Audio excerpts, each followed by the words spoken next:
Hey guys, welcome back to the Gymnazo Podcast. I'm your host today, Kaleena Ruskin. I'm a senior coach, movement specialist, pelvic floor exercise specialist here at Gymnazo, and I am with the guru, the legend, the rope flow extraordinaire, director of programming, our coach's manager, CJ Kobliska.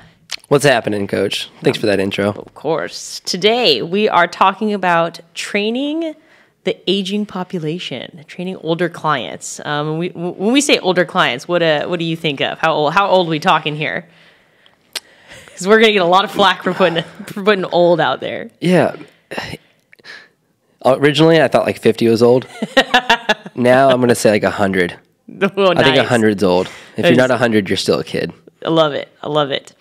So today we're gonna kind of cover a couple different topics about training an aging population, what functional training means to them, how we train them, how traditional training has trained them, and what they really, what functional training looks like for them.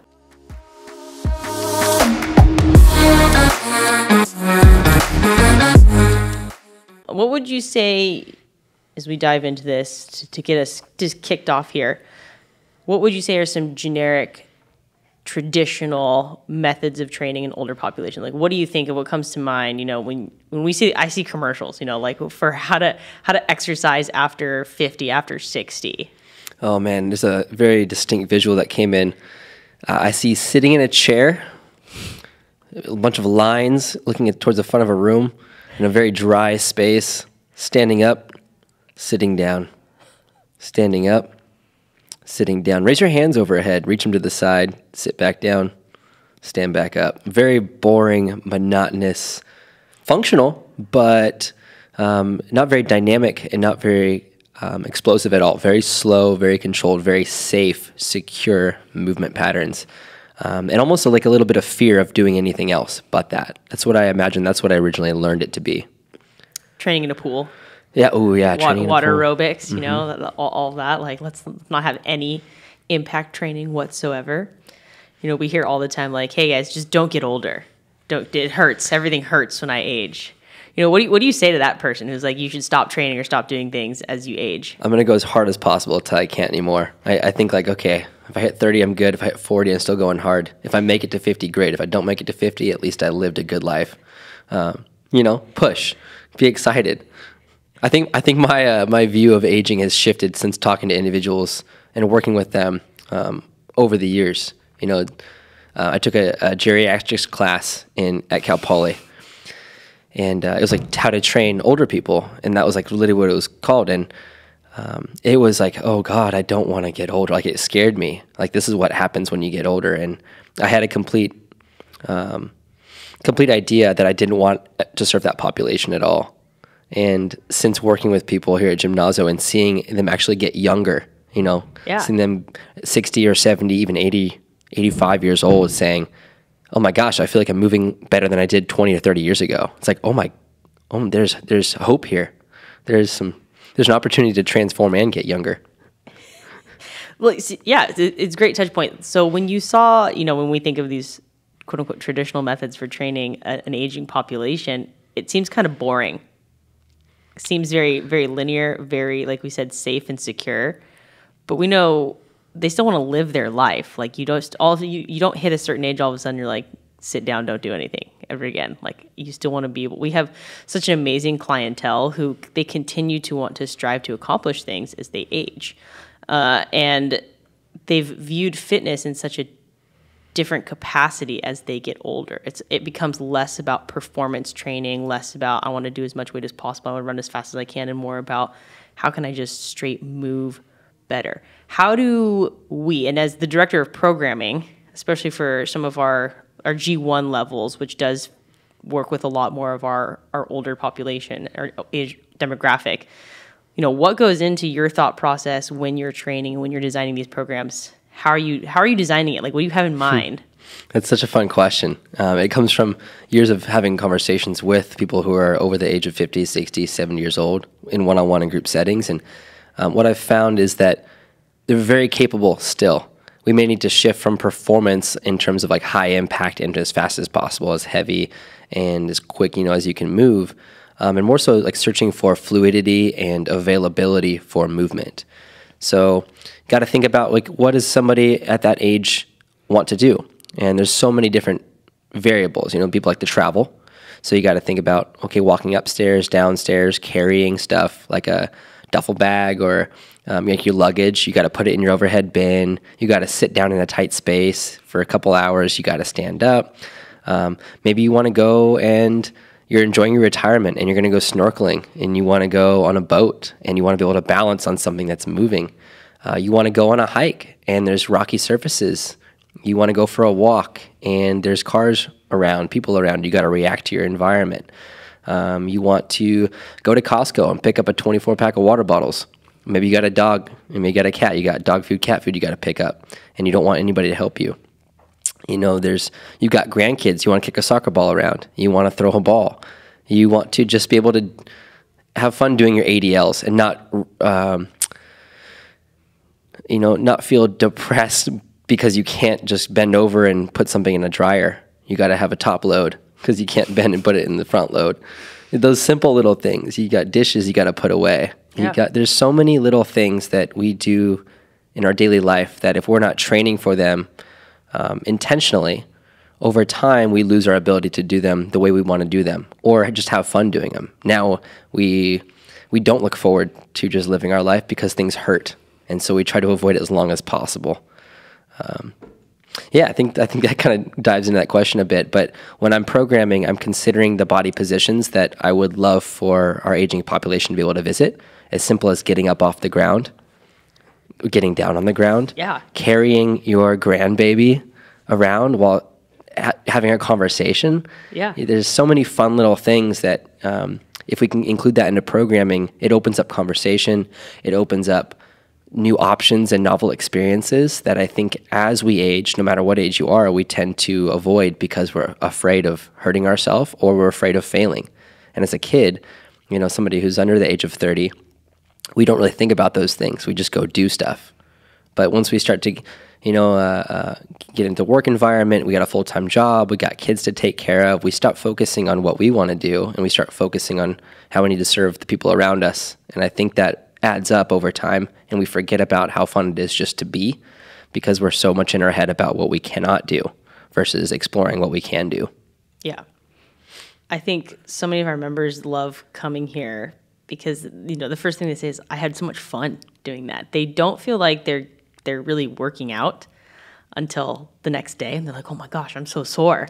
I had no idea I was going to be that sore because I just felt like I was moving and I was playing and I was able to do things that I wanted to do, play with my grandkids, pick up that dog food bag from Costco. I could garden again without pain. And that is such like a life-changing event for them in so many different ways. Because again, they move away from the performance aspect. Like, I don't need to be faster. I really don't care about sprinting. Right. I want to be able to go enjoy a hike, or I want to be able to get up and down the stairs without pain. We've had so many awesome success stories with seeing people transition from pain and aging to pain-free and now enjoying movement all over again.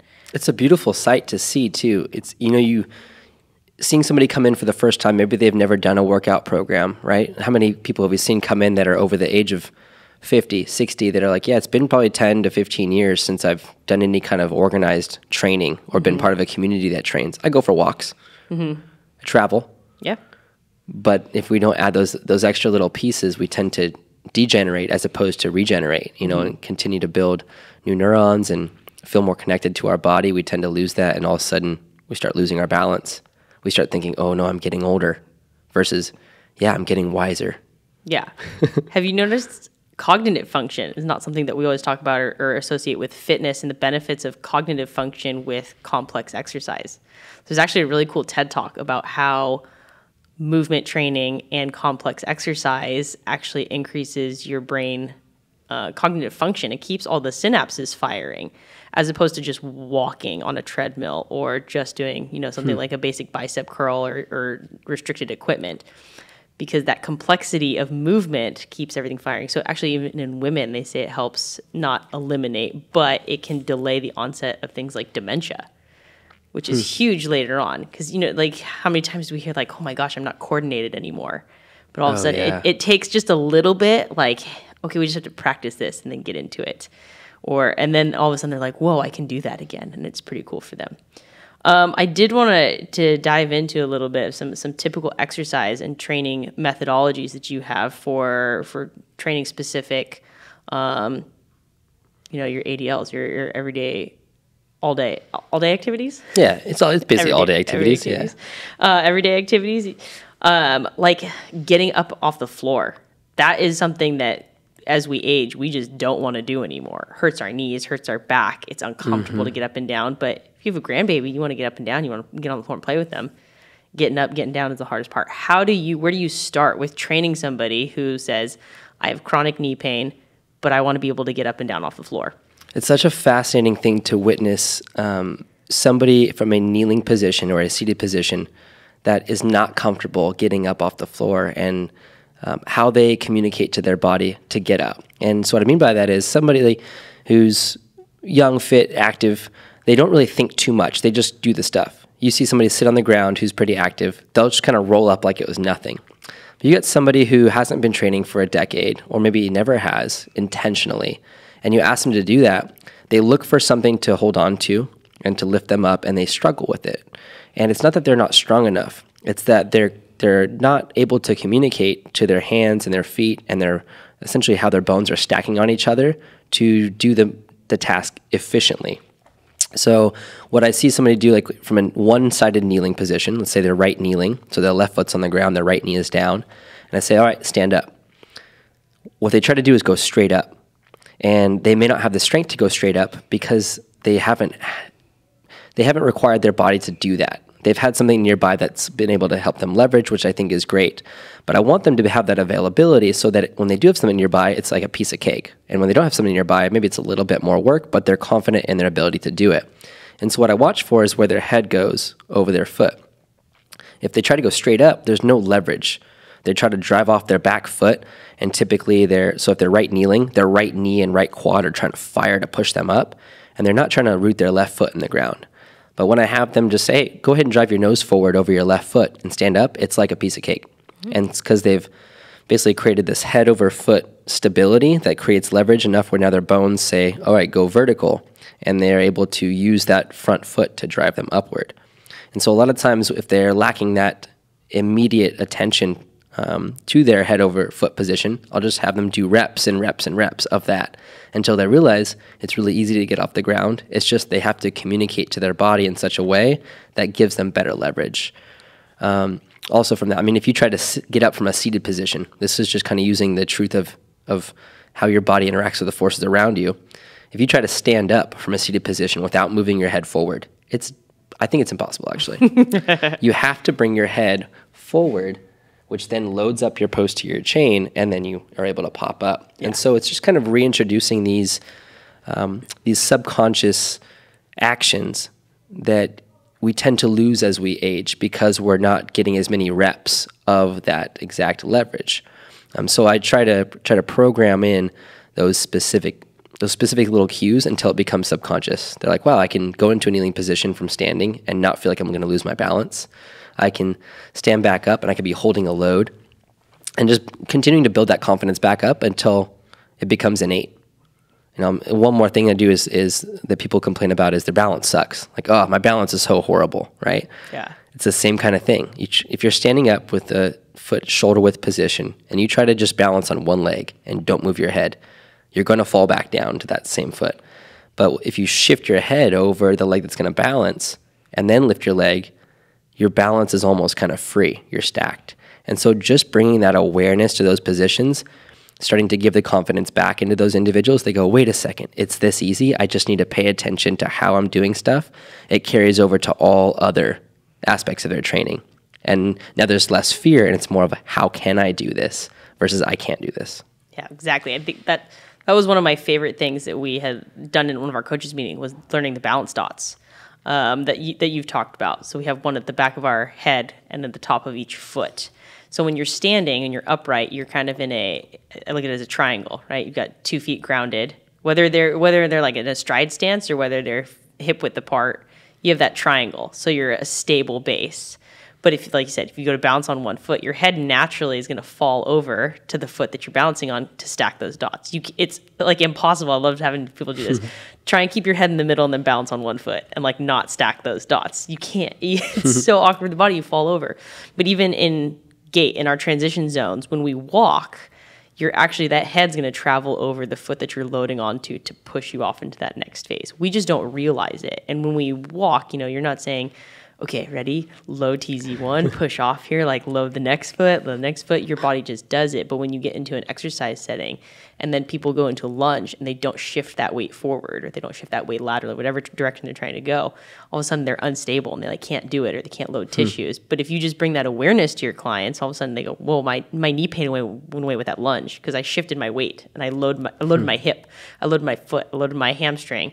And now I have that stability. It's been such a powerful tool for people because they can take that visual too of those dots or that shifting stability and they go apply it into the rest of their life. When they're walking upstairs, when they're walking downstairs, they feel more stable. I know one of the things that I fear for like not just myself, but like my grandparents and my older aunts and uncles, and even as we age, people are afraid of falling. That's like their number one fear because if you break a hip, that's life-altering, right? They don't want to fall. And this is actually a great talking point to bring up next about balance because we had somebody call us out and say balance is overrated. Training stability work don't need to include it. Training stability is overrated. But yes, we say an aging population needs to be strong through their hips, strong through their core. But how does balance and stability tie into strength training? And how do we tie that in to our training? Yeah, it's an interesting concept too because as you're aging, you're more susceptible to osteoporosis. You kind of have gone beyond your peak. So yeah, there's still some. As you age, you're going to lose performance, but it's kind of something we need to accept, but not to accept to the level of, yep, now I'm just on the road to not being able to do anything. It's like discovering new ways to do it. Our mindset is whole different when we're younger. It's a lot more about performance and building up that bone mineral density and saying, I'm going to load my body, push my body, and kind of hit that threshold. But, thinking about what you want to do as you age, it's really about sustaining your ability and sustaining your awareness and realizing that, yeah, there is potential to fall. I mean, we've had countless members come through that said, yeah, I fell, but I got back up, or I've saved myself from falling, and I know that 5 years ago or a year ago, I never would have been able to save myself. Like that could have been detrimental. And that fear is very real. It inhibits your body's ability to root, your feet down, relax, and settle into your hips. And so if we think about putting our aging population into a stride stance or into a wide foot stance or into a narrow foot stance or externally rotate or internally rotate and just expose our hips to those extension, flexions, adduction, abduction, internal and external rotation positions, we don't have to do much more except move from those positions. Because proprioceptively, we're becoming more aware of when our hips are in this position, we have stability, we have a root, we're aware of where our head is over our foot. If all we're focusing on is just the strength principles and symmetrical loads and a lot of sagittal plane movements, what happens when we slide a little bit sideways or miss a step on a stair? Chances are either our body braces and the impact is going to be that much harder, or we search for something and then our body grab onto something or someone and hold, and then our body is even more fearful of falling because we almost fell. So the more we expose our aging population to some of these what may be considered more dangerous positions or like stability focuses and less strength, the more they feel behaviorally more confident in their abilities. And we can add load and stuff into those positions, but it's certainly a matter of exploring when does our body start to fight, when does our body start to brace. And if we do fall, do we have that foundational strength to come back to after the fall? Because the worst thing that could happen is not the fall. The worst thing that could happen is you don't have any training beforehand, you fall, and now you really don't move. And now the next 5-10 years, it's much different storyline because now you're even more fearful because you don't want that to happen again. It could be worse. So those members that have come in and trained for a bit and they've fallen, they've got back up and they've come back stronger and more aware and more confident because they go, I fell, but I didn't injure myself. I bruised a hip. I couldn't really train heavily for 2 weeks, but look where I am today. Yeah. I'm able to heal, right? Come back and move. What's been your experience with people who have fallen, or when somebody comes and go, I'm afraid to do that move you have me do. Like I'm afraid that that's going to hurt me because of what I've been told about either my age or what I know to be true about aging. Yeah, I'm a relator. I want to make them see and realize what they do in their day-to-day life. Like, by the way, you replicate this motion every time you do this. So many people are afraid of rotation and loading in rotation. One of my favorite functional tools that we use in the facility is a sandbell, because it's not a rigid, solid weight, right? You got 20 pounds. If you pick up a 20-pound sandbell, it's floppy, and they have to adjust. It's not like it picking up a 20-pound dumbbell. But when you have somebody who has grandkids or a dog, like even if it's a 12-pound sandbell, right? Like my mom has a 12-pound dog. Like she got to pick that up, and it wobbles. But picking things up in rotation freaks people out. That's how I threw out my back last time. Okay, well, your body only does what you teach it to. Oh, well, I picked it up with wrong form. Well, you can say yes and no, but your spine is meant to extend and flex and rotate and do all of these motions. We have that capability. We just haven't trained it to utilize those capabilities. So teaching somebody else, like when you go to pick up your dog or pick up your kid, how do you go to do that? Do you think about that textbook rigid form? I've never seen anybody squat down to pick up their kid with like textbook form. Like your toddler comes running up to you, nobody's like, hold on, I gotta set my feet, square up, brace, brace, or like, you just bend over and pick them up, right? Same thing, like bending over in rotation, unloading the dishwasher, putting dishes away. You have to bend over and then put things away in rotation. Like I'm going to go out on a limb here and say like 99% of people don't do textbook squat, stand up, 90-degree pivot, and then anterior overhead press to put dishes away. I've seen a few robots do it that way, but oh, man, I don't know about you, but when I unload the dishwasher, I like put a plate in one arm and I'm stacking as many as I can, so I do as less trips as possible to go back and forth. So throwing that into their training, dropping them down like, no, it's okay. Like you do this every day. We just have to kind of relax. Tension and fear go hand in hand, right? We tense up when we're fearful. So getting them to actually like breathe through it, incorporating breathing into their training, life-changing for them. They're like, oh my gosh, I can do this. I'm not gonna hurt myself. And then you just build upon that. It's building such a confidence. We see that fearful, I did this however many years ago and I hurt myself and I don't want to do it again. But if you build baby steps and you start with babies, and then you just remind them, like, hey, you remember you did this yesterday? Hey, remember you did this last week and you were totally good? Oh, yeah, I was. Okay. All right, great. We're just going to build on that a little bit and building that confidence back up. And it's life-changing for them to be able to realize that they can do all of these things that they didn't think they could do anymore, or that they're not fearful of getting hurt because they know how strong they are. Yeah, I think it comes down to really knowing where you're at in space, too. You mentioned tension. And I mean, we say this all the time, but you pay attention to your intention. So like paying attention, just being aware of how your body is holding itself right now. I think as we age, we feel less and less. We're unable to sense, a hamstring or a glute, or intentionally target a hip position to reach down.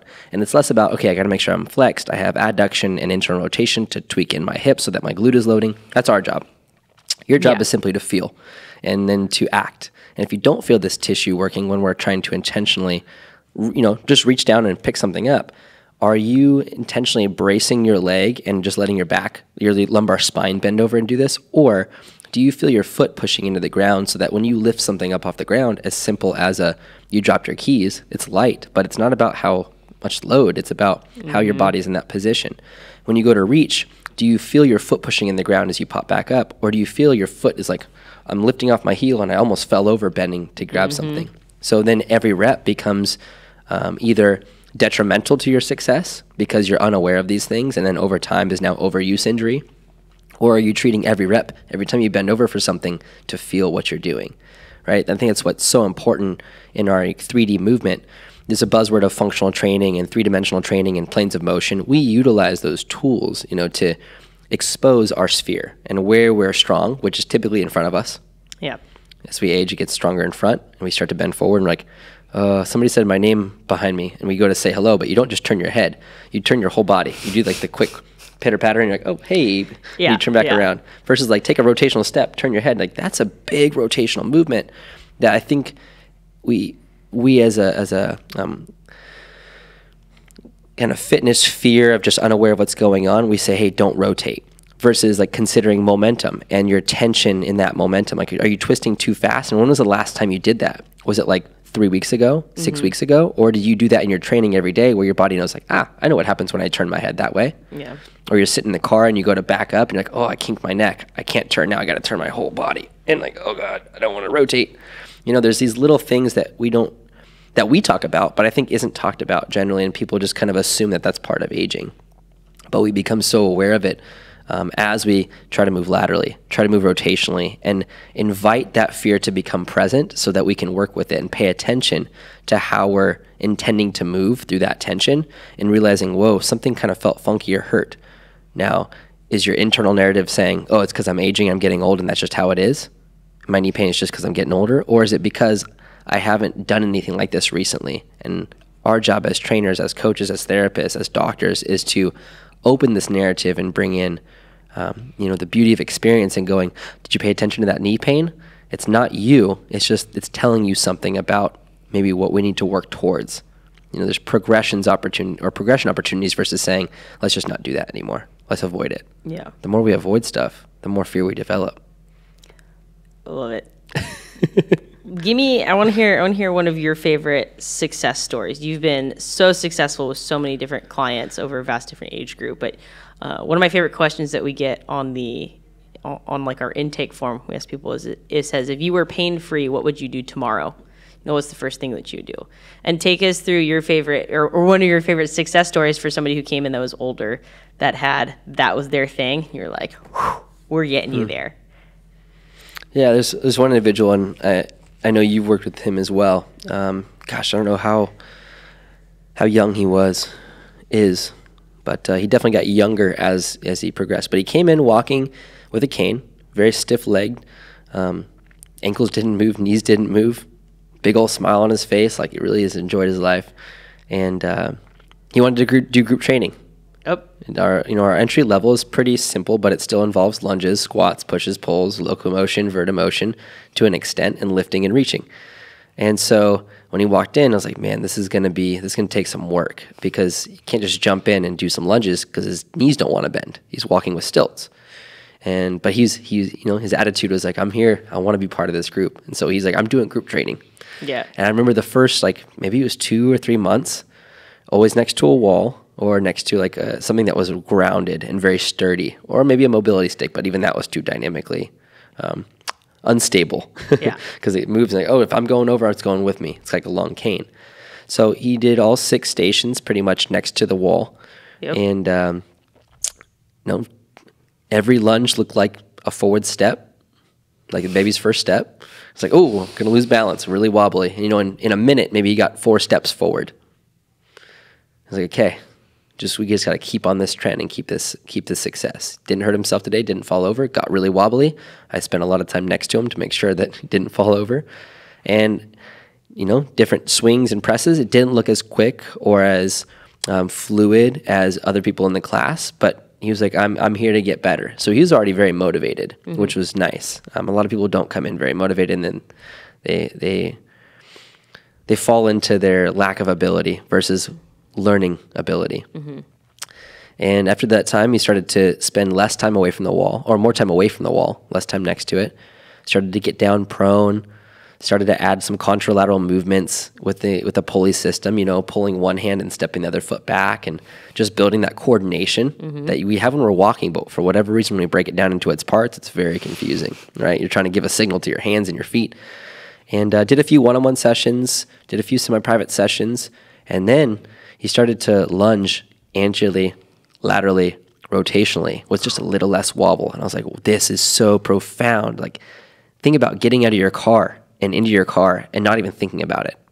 Instead of going, okay, I got to hold the oh shit bar. I got to hoist myself up. It's effortless. I sit back down. It's like, you don't even think about it now. How much more mental real estate you have. How much more fun you can have in your life. Like, you become younger just by emptying space in your brain of trying to think about, I don't want to fall, I got to hold on to stuff. And so I think in the course of, he was probably a member for what, 2-3 years maybe? Yeah, he was a good 73 years young when he walked into our building. And I'm going to say walk lightly. He shuffled in because he had so little stability. He couldn't actually lift up one foot at a time. He was a shuffler. And he was 73 years young, big smile on his face, and said, I haven't worked out in about 50 years since I got out of the Army. Yeah. He was like, I was 25. So he's flying planes ever since. Yeah. And, he's just still happy-go-lucky. And, man, that was an incredible transformation. Well, and then he got Vivo Barefoot. So he was like, I want to get in on this trend. And I was like, that's actually pretty cool because like your feet are going to have way more communication with the ground just because there's no support in there. Now, your feet are going to get stronger. You're going to have sore ankles. Like his calves were sore, his feet were sore. And I was like, this is all kind of part of your body transitioning into a new level of function. And, I mean, he's moved away now, but over the course of those years, he was performing great in a G1 level class. Yeah. Lifting loads in those lunges, swinging stuff around, throwing medicine balls, reacting. And it was like, there is room to progress at that age. It doesn't just stop and then you degenerate. You may regenerate slower. It may take you longer to recover, but we need to keep accessing more availability in your motion, in your movement patterns, and see what can you do. Yeah. How about yourself? Do you have anybody specific in mind? Man, I love working with actually the I want to say older loosely here, older population, people who are aging and they just don't feel capable anymore because I love that challenge of I want to do this. Or this is what I wish I can do, and I go, "Oh, I'm going to get you there. It might take a minute, but we're going to get you there." Recently, had a client who had a surgery. She had to have a tumor removed. Thankfully, it was benign, nothing serious, in her adductor, and it caused post-op a ton of hip pain. Could not walk more than 2 miles. And she was like, I love it because she was part of that, I'm going to say little old lady crew. She was part of that little old lady crew that does love them. They do their walks around the neighborhood. That's just their thing, is their social hour. They go get coffee, they go for a hike. We live in such an amazing area, guys, like with such great hiking. And that's what she wanted to do. And she couldn't do it. And it was killing her spirit. It was killing her everything, like mind, body, soul, because she couldn't walk and then not be in like chronic debilitating pain. So we took her through a one-on-one series, gave her homework, and pretty much what had ended up happening is that hip that she had surgery on, it stopped working correctly. Proprioceptively, tissues didn't want to load because for so long she had been in fear of using it because of pain from the incision site. And then she actually had muscle cut out to remove some of the tumor. So the whole tissue, the whole tissue structure and the whole hip structure is just different. It's not working the way that it's supposed to. So we had to do a lot of proprioceptive retraining to get her hip to pull through and to load. Like when we talked about that transitioning, the loading into the rooting the foot into the floor to push you into the next phase, she wasn't getting that load to push. And so she was getting this chronic joint pain because it was like sinking into a sling, a hammock. Like there was just no tissue tension. And it's just like, Chinese water torture. It's just boom, boom, dot after dot. So, she goes for a 2-mile walk. That's a lot of steps. That's a lot of drops that hit. And retrained it, had her do some homework. Man, I wish we could have taken a picture of the smile on her face when she came back. It was like, Kaleena, I did a 4-mile walk at a power walk pace, and I had no pain. And it was awesome. And then transformational. Oh man, and it just went off from there. And it took a couple months. It's not always a quick fix. Sometimes you hit the right spots, sometimes you hit setbacks, and or sometimes you find progress, and then they try to do too much when they're not ready for it yet. Is what it's usually part of the process, happens. though. It's good to experience that, right? It is. It is. And And if you've never been in chronic pain before, it can be debilitating. Like, because it's all you think about, because it's all you feel. It's the first thing you feel when you wake up. It's the last thing you feel when you go to bed, and it's debilitating. So to take somebody out of that stage where they get to enjoy the little things all over again has been awesome. So that's one of my favorite success stories. I want to bring something up too, because this is, we're saying like, aging population and primarily like over 60, and we're just giving it an arbitrary number. Like aging starts every day when you're born, and you're like, you're thinking about it. But then there comes a point, and I think it's around like your 30s, some people in their early 20s, and it could be a debilitating injury that kind of sets you like, okay, I got to be a little bit more careful. Or I've got kids, I got to be a little more careful. I can't go do that backflip on the snowboard again and break all my bones. I think it's a process, and for everybody it's different, and it is chronological. Like, you are having more revolutions around the sun, and you're like, okay, I'm approaching now a point where I have to question what I'm doing. Yeah. But I think it really starts when you wake up and you're like, ooh, my back kind of feels achy. And then what's the first thought you have is like, okay, I'm getting older.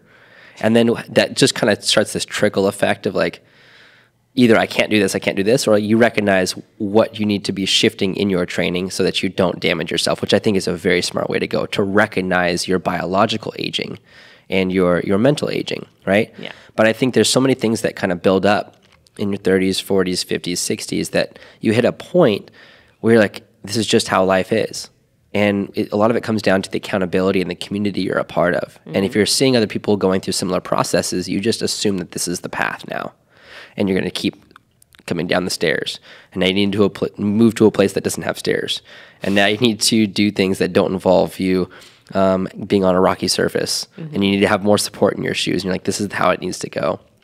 But I think what's so cool about recognizing those things is going, like, I'm going to use an example of a member that I'm working with right now, who she couldn't put deodorant on under her right armpit.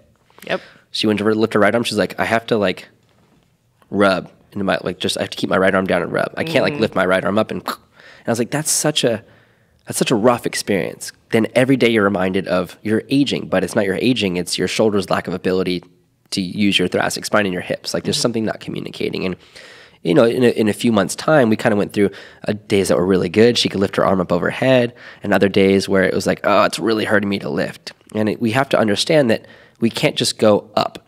If we keep going up in terms of progressions, in terms of load or faster or just availability, at some point we're going to hit a plateau and then either just flatten out and go, okay, I'm not motivated anymore, or you drop back down because you went too fast too soon or too far too soon.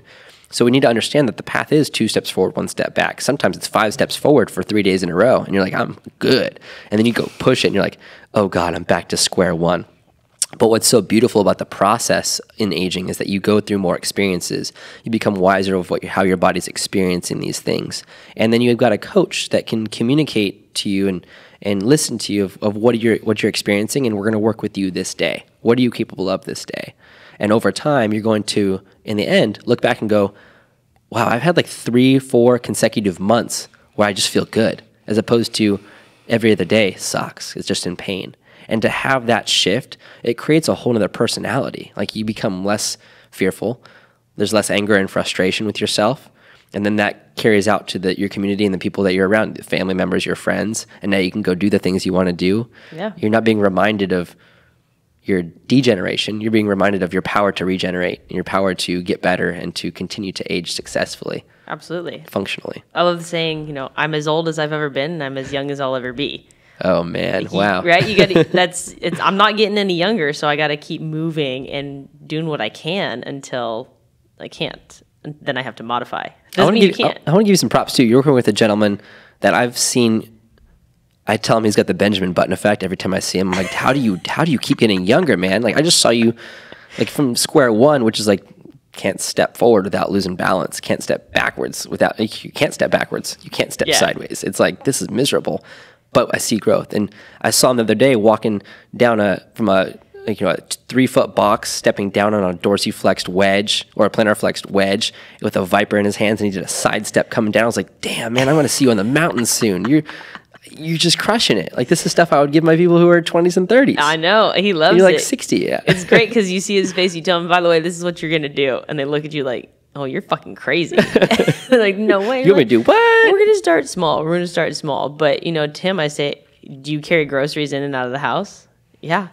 Guess what? This is carrying an offset load of groceries in and out of the house, down the stairs, because you got to go up the stairs, down the stairs. Like, you got to do it. He goes, all right, You're going to go pick up a wine shipment? That's going to be some asymmetric load. Exactly. For sure, a wine shipment.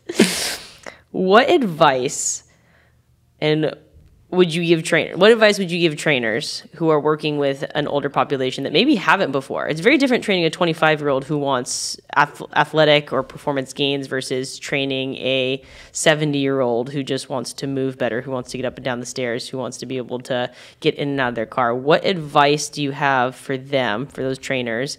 And what do you think are some good like starting points to focus on?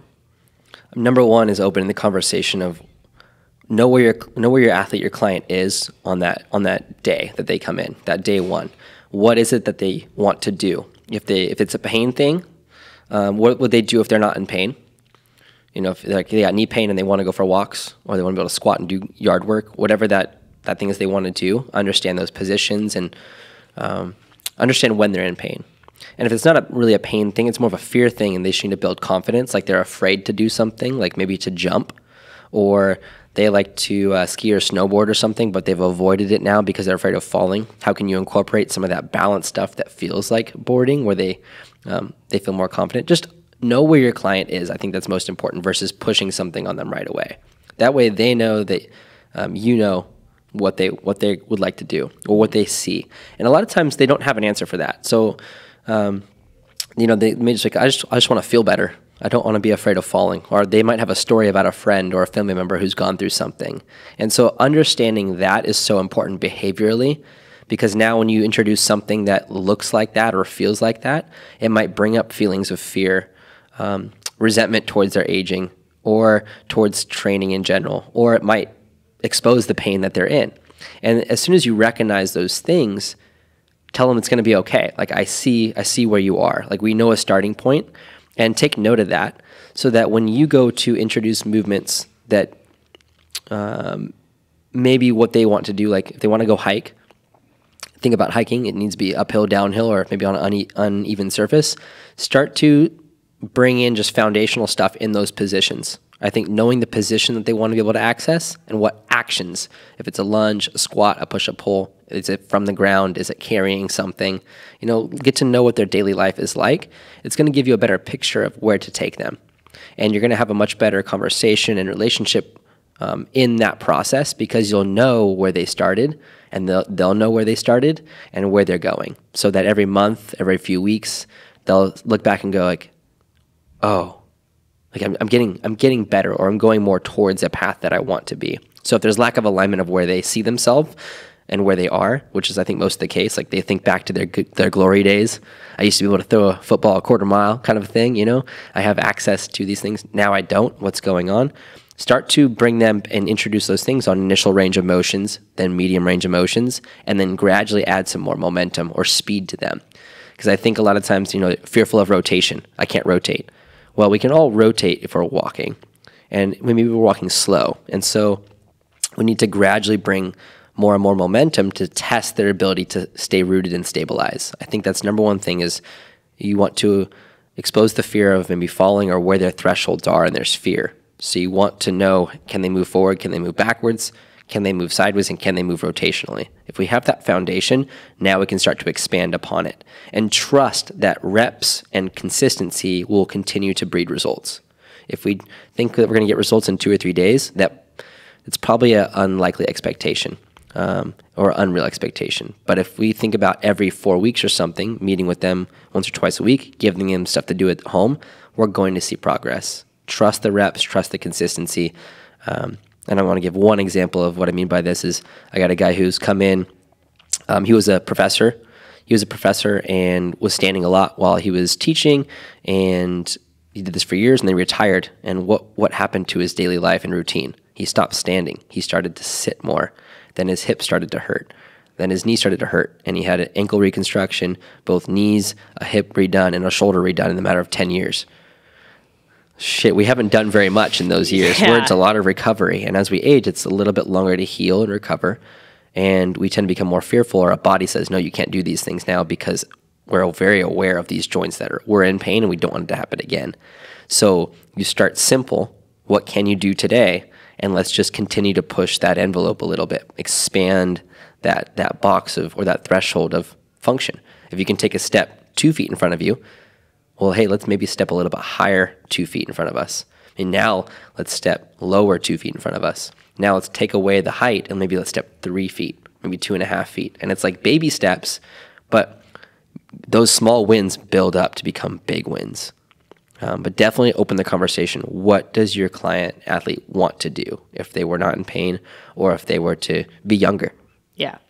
I think one thing that you talked a lot about, like strategies and techniques and variables for exercises. But one thing you didn't touch on that you're so good at, and I think we do such a good job of, is the mental behavioral side of working with older clients and making it feel like play.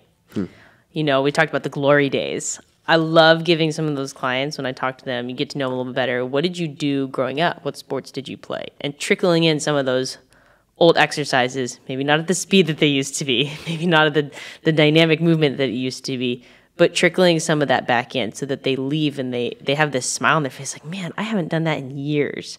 And that felt fun. And it didn't feel like this monotonous physical therapy, sit down, don't move a muscle, you know, regimented exercise. It feels fun for them because it lifts their spirit and it becomes such like a fun thing to do. So they look forward to coming and exercising, and they come forward, you know, they're not pushing performance, but they're coming, they're moving their bodies. And we know that is bigger than anything. Sitting is the new smoking. Kills you faster than smoking, than heart disease, than diabetes combined. I love sitting though.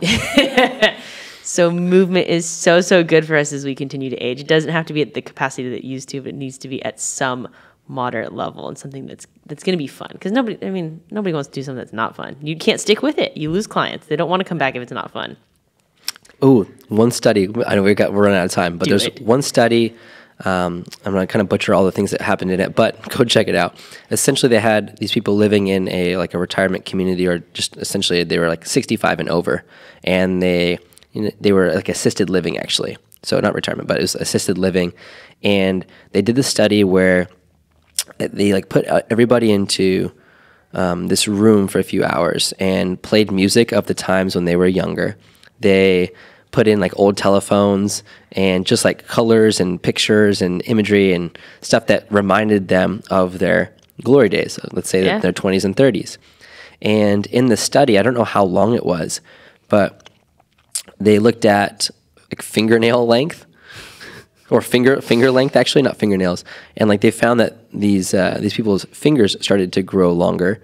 Their mental state started to get better. They were putting their canes down and they were dancing and they were playing catch. And it was all about the environment that was around them that helped set them up and remind them of what they were once able to do. Oh, I love that. And simply by bringing in just sounds and smells and sights of the time when they were able to do something, it was some kind of recall within them that they biologically got younger. Hell yeah. And that's what we see in here is like we play some old tunes that Funky Friday. Yeah, stuff that's like the good music from the 70s and 80s and stuff from the 90s, and you see 60s, just people 60s and 70s. CJ. I was hoping you'd pick up on that. 80s. Come on, man, what a time. I wasn't even around then, guys. But simply like having those tunes and bringing up those stories creates an environment where they feel not super old. They don't feel like they were just in their head and fearful. They kind of just let go a little bit. And if we can invite that play and invite the sounds and ask them about themselves and their stories, seeing their body shift is not just through the training, the movement, it's through the experience and that behavioral side of it that simply brings out the best in them. Well, last question. For trainers, you can steal this one too. What do you tell a client who says, I'm too old? I can't do that anymore. I'm too old. My natural reaction is just to smile and laugh. Because like I said, now I consider like 100. Like if you're under 100, you're still a kid. You're still learning about the world. Like you're still learning about the world until the day that you pass, and then you still are learning, I think. And so if somebody said I'm too old, and it's like I'm gonna have them like jump on a box, I think that's the most common. It's like I'm gonna have them jump on a 12-inch box. Now I'm not gonna start them there, but I'm gonna have them step up on it. If they see that they're capable of it, and they say that I'm too old, that they're too old, I'm gonna say, well, show me that you're too old. And they're like, huh. Okay. And then most of the time, I'm going to set them up for success. Sometimes I want to see them fail just so that they, like, in such a good, positive way of like, this is where we are, and I'm going to make you be able to do this eventually. Yeah. But I want to always start with success. And if they almost always, they'll say something like that, and then they'll do it, and they're going to be like, huh, I thought I was too old to do this. I'm doing it. And usually and then it starts a conversation about, well, I've been told that I shouldn't be doing this or shouldn't be doing that. I was like, well, what do you want to be able to do? And do you believe that you have the ability to get stronger? And I want to shift that conversation as much as possible. And if they're going to say I'm too old, well, what does that mean? What do you mean you're too old? Like, do you feel incapable? Are you fearful? Are you, is it hurt? You know, like what is that definition to them? Because I think for every person it's different. For some people, it's just a chronological thing. Like, I am this number and now I'm too old. Or now I am old. And I think people have that number. And a lot of time that ties into their biological side. If they believe that they're old, their body's going to believe that they're old. And then also mentally, that's what they're telling themselves. That's the personality, or their reality is that I'm now old and I cannot do. But I want that to shift to I am old and take pride in that. I mean, that might change when I'm that age. I don't know. But from what I've learned I doubt it. is that, like, I tell everybody, like, you know, they see me doing like performance stuff or crazy stuff, and they're like, "Oh, just wait till you're my age." I'm like, "Yeah, you wait till I'm your age. We'll see about Challenge this." accepted. And I think just opening that kind of challenge creates an opportunity for growth. Love it. What would you say? Love it. I will prove you otherwise. Oh, I'm too old. man. I'm too old. So we'll see. We'll see. I'll get you there.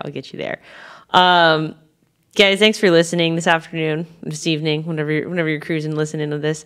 If you have more questions, you want to know how we train an aging population, our methodologies, our strategies, our principles, or techniques, check us out on social media, on Instagram, at Gymnazo EDU. Follow our individual Instagram pages, Facebook, Next Generation Trainer, Gymnazo EDU, MDMC. Learn all about what we got going on here and why we have such an awesome clientele, how they're so successful, and how we continue to train an aging population. Thanks for joining us. Stay curious. Keep exploring.